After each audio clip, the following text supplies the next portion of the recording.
مساء الخير عليكم.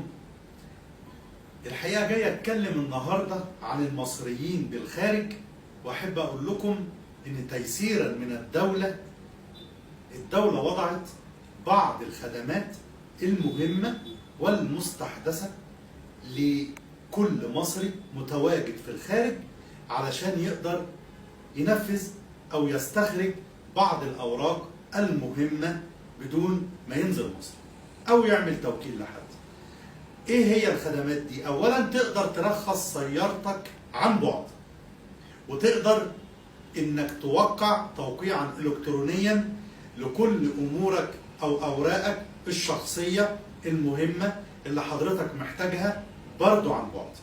يعني انت تقدر دلوقتي من خلال مصر الرقمية انك تستفاد من انشطة كتيرة قيد التطوير حاليا، يعني ما بين ليلة واخرى هتلاقيها اشتغلت معاك، علشان ما حدش يدخل يقول احنا دخلنا يا دكتور على الموقع وما لقيناش اي حاجه من هذا الكلام.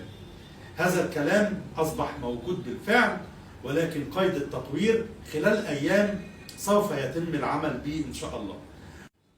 وكمان تقدر انك تجدد رخصك، سواء رخصه القياده الخاصه بحضرتك، وتقدر كمان انك تجدد رخصه السيارة المملوكة لحضرتك، بل وتقدر انك تعمل كمان توكيل عن بعد. يعني كل الخدمات اللازمة لحضرتك لتيسير امورك داخل مصر هيتم حسم هذه الامور. بتمنى لكم دايما تكونوا في سعادة، وانتظروني في حلقة جديدة ان شاء الله.